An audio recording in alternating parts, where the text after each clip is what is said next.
स्वागत है, आप देख रहे हैं कहानी कुर्सी की। मेहमानों के साथ मौजूद हैं हम यहाँ विजय चौक पर और राज्यसभा में महिला आरक्षण विधेयक के ऊपर चर्चा जारी है और आज देर शाम उम्मीद कीजिए कि ये कानून में परिवर्तित हो जाएगा। पूरे देश भर में इसके लिए इंतजार किया जा रहा है और ये भी उम्मीद की जा रही है कि लोकसभा की तरह यहाँ भी लगभग सर्वसम्मति से ये बिल जो है पारित हो।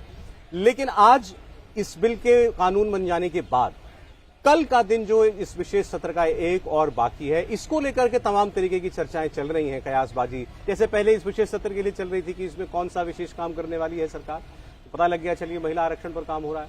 अब कल के दिन को लेकर के अभी तक जो है कोई स्पष्ट जवाब नहीं है कि कल का दिन जो है वो रिजर्व डे के तौर पर रखा गया या कल के लिए कोई विशेष कारण है, कोई विशेष काम कल भी होना है। ये सवाल आपके मन में भी होगा। कुछ लोगों ने सीएए का जिक्र किया। आप देखिए, ऐसे तो जब लोगों के बीच में चर्चा चलती है तो सारी बातें आ जाती है। फिर वही प्लेसेस ऑफ वर्शिप एक्ट, फिर वो यूसीसी की बात कोई कर रहा है, कोई कह रहा है कि भाई एक ही दिन है तो बस मोदी जी क्या करेंगे कि एक बिल जो है उसको इंट्रोड्यूस कर देंगे, बाकी इस पर जो है चर्चा होती रहे, माहौल बना रहे और फिर आगे देखा जाएगा। कल के लिए क्या कोई खबर है देवेंद्र? और सौरभ, अभी तक जो बिजनेस इन्फॉर्म किया जाता है उसमें कल के लिए कोई भी बिजनेस इन्फॉर्म नहीं किया गया है, ना ही इस बात की कोई भी जानकारी है कि कल कुछ बड़ा होने जा रहा है। इसके कोई भी संकेत दूर दूर तक नहीं है। जो कुछ भी चल रहा है वो सिर्फ अटकलबाजी के तौर पर चल रहा है और जिसको जो समझ में आ रहा है, जैसा कि पहले आपने कहा कि अलग अलग चीजों को लेकर लोग बता रहे हैं, क्योंकि प्रधानमंत्री नरेंद्र मोदी कोई भी काम इतने गोपनीय तरीके से उनकी सरकार करती है कि सब कोई उसके आधार पर अंदाजा लगाने लगता है कि हाँ ऐसा होने वाला है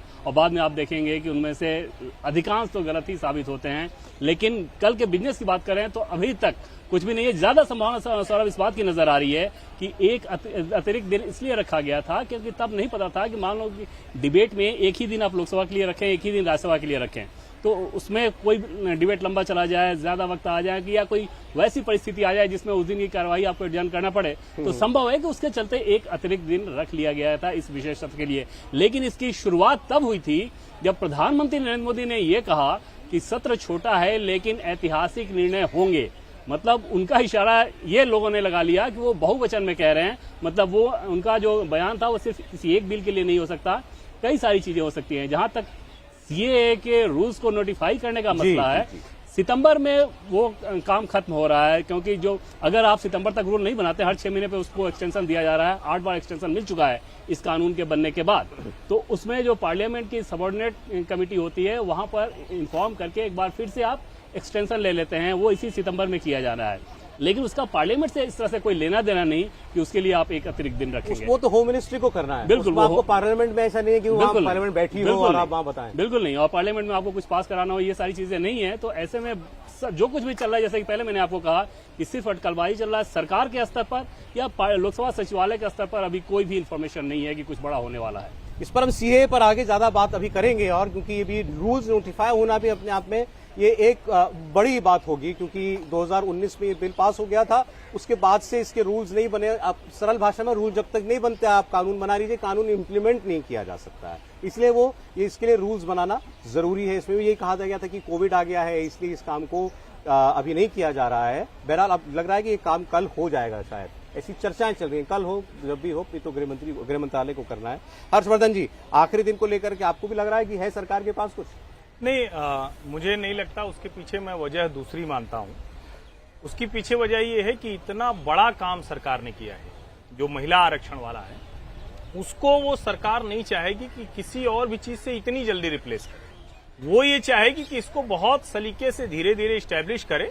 हाँ, ये मैं जरूर मानता हूं और इसको मैं बहुत गंभीरता से दोहरा रहा हूं कि संविधान की बांटी गई मूल प्रति ये आज नहीं तो कल ये बदलाव होना तय है। अब वो कब होगा, वो जिसको कहते हैं ना कि हर बार हम देखते हैं तो 2014 के बाद तय थे कि इसी साल ये होंगे। हर बार ये कहा जाता है कि अगस्त सितंबर का महीना वो इस सरकार में ढेर सारे निर्णयों को लेकर आता है। इस बार का कोटा वो पूरा हो चुका है। मुझे लगता है कि वो शायद आगे होगा और कल का दिन जो देवेंद्र कह रहे थे मैं उससे सहमत हूं। हालांकि मैं एक बात से सहमत नहीं हूं। देखिए, इस बार बहुत कुछ हुआ, सबने अनुमान लगाया, लेकिन देवेंद्र जी ने तो बता दिया था कि महिला आरक्षण बिल आ रहा है। ये तो इन्होंने कह दिया था। तो अब ये थोड़ा सा हम लोग इसीलिए इनसे पूछ रहे हैं, और क्यों पूछ रहे हैं? थोड़ा सा वो भी माहौल बनाते हैं, थोड़ा माहौल बनाते हैं। नहीं, ठीक है, और समय ऐसा है, माहौल बनाना पड़ता है। तो बता देंगे देवेंद्र आपको। लेकिन हाँ विजय जी, कुछ लग रहा है आपको? मुझे लगता है कि सरकार ने ये एक्स्ट्रा डे के तौर पे ही रखा होगा, क्योंकि जितना आसानी से ये बिल पास हो गया, ऐसा सरकार को भी शायद संभावना नहीं दिख रही होगी कुछ व्यवधान हो जाए, कुछ बिल के लिए हंगामा हो जाए तो बिल पास नहीं हो, और सरकार ने तय कर लिया था कि बिल पास कराना है। और वैसे तो ये पूरा सेशन जो स्पेशल सेशन है वो सप्लीमेंट्री बिजनेस से चला है, तो कल सुबह 11 बजे भी सप्लीमेंट्री बिजनेस आ सकता है। लेकिन सरकार ने जो लिस्ट ऑफ बिजनेस दिया था इस सेशन के आने से पहले 4 बिलों का, क्या उस पर कुछ सरकार काम करेगी? क्योंकि वो भी तो लिस्ट ऑफ बिजनेस अभी पेंडिंग है सरकार के हो सकता है पास, कल उन पर वो काम हो। और मैं इस बात से सहमत हूं कि कमिश्नर्स की नियुक्ति वाला बिल भी था। नहीं, वो लाए कि नहीं लाए क्या, लेकिन वो लिस्ट ऑफ बिजनेस में से क्या ला सकते हैं। लेकिन कोई बड़ा बिल या कोई बड़ी घटना या जो कहना चाहिए पॉलिटिकल मैसेज अब इस बिल के बाद सरकार नहीं लाएगी, क्योंकि उससे इसकी जो वजन है, उसकी जो ताकत है वो कम होगी। सरकार ऐसा कोई भी बिल लाइए, इतनी बड़ी घटना हो रही है, इसको क्या चीज ओवरशैडो कर लेगी? सीए का जैसे आपने जिक्र किया ना, सीए बिल्कुल नहीं लाएगी, क्योंकि अभी जब सर्वसम्मति से 2 बिल पास हुए हों उस समय सरकार इस पॉलिटिकल माहौल को, मेरे ख्याल से, क्योंकि सीए बिल तो सहमति से पास होने वाला नहीं है, सीए तो बिल बन चुका, कानून बन चुका, उस पर कोई चर्चा भी करना, वो नोटिफिकेशन वाली बात अलग कर दे। लेकिन अब सरकार कोई भी बिल को लाने की बजाय ये करेगी कि ये आराम से कल का दिन निकल जाए, जिस पर बात हो और ठीक से निकल जाए। और जो लिस्ट ऑफ बिजनेस पहले का पड़ा हुआ है, जो इस सेशन को बुलाने के लिए दिया गया था, उसमें से वो कोई बिल ला सकती है, नहीं ला सकती है, उनको बिलों को छोड़ भी सकती है। लेकिन कोई बड़ा बिल अब लाएंगे ऐसा नहीं है। लेकिन फिर मैं कह रहा हूँ कि ये पूरा स्पेशल सेशन जो है सप्लीमेंट्री बिजनेस से चला है। ठीक, वो तो कल आज भी जो कानून मंत्री है उनसे सवाल हुआ कि क्या, तो तब तक भी वहां पर नहीं पहुंचा था। नहीं, सवाल हुआ कि क्या आज ये आप राज्यसभा में ये पास हो जाएगा, यानी उस हद तक पहुंचेगा? तो उन्होंने कहा देखिए ये तो राज्यसभा सचिवालय आपको बताएगा, कल हम लेट हो गए थे तो हमने सप्लीमेंट्री बिजनेस लगाया। हाँ, तो वो सप्लीमेंट्री बिजनेस पर ही चर्चा। सीएए की बात, सीएए पिछले 3.5 साल से ठंडे बस्ते में डरा हुआ है। आपको याद है सीएए पर, सीए क्या था? सीए ये था कि अफगानिस्तान, बांग्लादेश और पाकिस्तान, इन 3 देशों में रहने वाले हिंदू, जैन, बौद्ध, सिख, इसके 5 धर्मों के लोग जो थे उनके वो धार्मिक प्रताड़ना सहते हैं और ऐसे लोगों को भारत में नागरिकता दी जाएगी। इसको लेकर शाहीन बाग बसा था, ये आपको याद होगा, दिल्ली में सीए को लेकर ये जामिया का प्रोटेस्ट, तमाम जगहों पर जो है प्रदर्शन हुए थे। उसके बाद आ गया था कोविड, अप्रैल 2020 में, मार्च 2020 के अंदर कोविड की वजह से ही इन प्रदर्शनों पर रोक लगी थी। अब अगर इस नए सिरे से सीएए की बात छिड़ती है तो कहीं कोई आशंका है सरकार को? और रूल नोटिफाई करने में सौरभ इतनी ज्यादा आशंका नहीं आएगी। हालांकि इसमें भी कोई दो राय नहीं कि अगर आप इतना ज्यादा विस्तार ले रहे हैं, बार बार विस्तार ले रहे हैं, तो उसके पीछे वजह यही थी कि जिस प्रकार का बवाल हो गया था और नॉर्थ ईस्ट में खासतौर पर, शाहीन बाग की छोड़ दें, नॉर्थ ईस्ट में जो समस्या आ गई थी, उस समस्या ने सरकार को ज्यादा चिंतित किया कि इसको गलत तरीके से पेश किया जा रहा है। और सरकार की तरफ से बार बार ये कहने के बावजूद आपने देखा कि असम में किस प्रकार से हिंसा और आगजनी की घटनाएं इतनी ज्यादा हो रही थी, तो वहां पर सरकार ने अपने कदम थोड़े रोक लिए थे। लेकिन इसमें कोई दो राय नहीं कि सरकार के बड़े सोर्सेज से, सौरभ, हमने पूछा था कि क्या इसका रूल नोटिफाई करना उसको अनिश्चितकालीन होल्ड कर दिया जाएगा, और ऐसा हो चुका है पहले। इससे 1988 का एक केस देखें, उसमें बेनामी संपत्ति का जो केस था, लेनदेन के, बेनामी लेनदेन के मामले में कानून बन गया, लेकिन क्योंकि रूल नहीं बना तो वो कानून कभी भी लागू नहीं हो पाया। क्या इसका हश्र भी ऐसा होगा? सरकार के शीर्ष स्तर से हमें ये बताया गया था कि रूल तो इसका आना ही है, उचित समय पर आएगा। अब ऐसे में वो उचित समय कौन सा होता है उसका इंतजार है, लेकिन सरकार की मंशा ये जरूर समझ में आ रही थी कि इसका रूल लाया जाना है। बस चिंता इस बात की थी कि जो विरोध जिस प्रकार से शक्ल अख्तियार कर लिया था और अलग दिशा में चला गया था मामला, भ्रम बहुत ज्यादा फैल गया था, वैसी तस्वीर फिर से ना उभरे, उस चिंता को ध्यान में रखते हुए किया जाएगा। लेकिन इंतजार करना होगा, क्योंकि अभी इसमें जानकारी नहीं है कि और एक्सटेंशन मांगा जाएगा या रूल को नोटिफाई कर दिया जाएगा। बहुत से लोग इसमें एक 1+1 जोड़ते हुए दिखाई दे रहे हैं कि भाई अब देखिए महिला आरक्षण विधेयक के अंदर सेंसस की बात कह दी गई है, सेंसस तो खैर हो नहीं है, और अब ये सीएए की बात कही जा रही है। एक्चुअली है क्या कि भारत के पास कोई ऐसा ऑफिशियल डेटा नहीं है कि बांग्लादेश से, पाकिस्तान से, खास करके बांग्लादेश से कितने लोग जो हैं वहां पर जो माइनॉरिटी है हिंदू, वो भारत के अंदर आए, भारत के अंदर उन्होंने शरण ली। अलग अलग आंकड़े दिए जाते हैं, 1 करोड़, कभी 1 करोड़ से ज्यादा इसकी संख्या बताई जाती है। तो वो चीज तो क्लियर हो सकती है जब आप सेंसस करेंगे। सेंसस के जरिए ही आप नेशनल पॉपुलेशन रजिस्टर तक पहुंचते हैं। तो नेशनल पॉपुलेशन रजिस्टर ही इस बात के लिए ये बता सकता है कि ये इस वक्त आपके देश के अंदर कितने लोग रह रहे हैं, और फिर आप जांच करते हैं कि ये मेरा नागरिक है या नहीं है।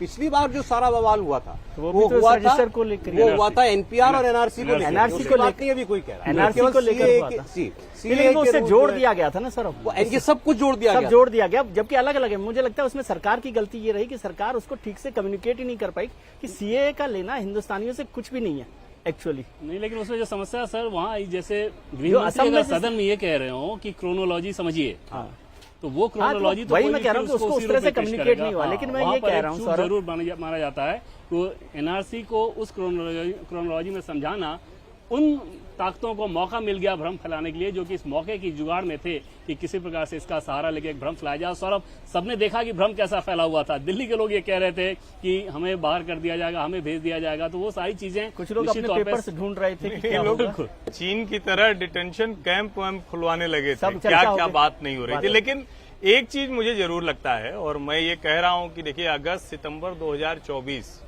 उसके लिए कुछ चीजें छोड़ के रखिए। मैं मतलब अगर ये कहूं कि आप ये कल अमित शाह जी का भाषण आप सुने तो उन्होंने स्पष्ट कहा 24 चुनावों के बाद 24 का नतीजा क्या होने वाला है? नहीं, मैं ये नहीं कह रहा हूं। मैं ये कह रहा हूं कि भाई अगर ये होगा तो, क्योंकि जो मोदी सरकार है वो जो काम करती है वो यही मान के करती है, हर राजनीतिक दल करता है। और विपक्ष अगर उतना जोर लगाता दिख जाता तो शायद हम मानते हैं। अभी की स्थिति में तो वो बेहतर स्थिति में दिख रहे हैं, सरकार बनाने की तरफ दिख रहे हैं। और कल अमित शाह ने साफ साफ कहा कि चुनाव के तुरंत बाद सेंसस, तुरंत बाद डिलिमिटेशन, तो शायद उसके साथ जुड़ी हुई चीजें शामिल और चीजें सौरभ, एक चीज और कि कॉन्स्टिट्यूशन को लेकर जैसे त्रिपाठी जी ने जिक्र किया, दो कंकर फेंके गए। एक तो ये संविधान की जो मूल कॉपी जिसका जिक्र किया गया कि पुरानी कॉपी बांटी गई जिसमें सेक्युलरिज्म और इसका जिक्र नहीं है, सोशलिज्म का जिक्र नहीं है, एक कंकर वो था। और दूसरा था कि आर्टिकल 1 में इंडिया दैट इज भारत।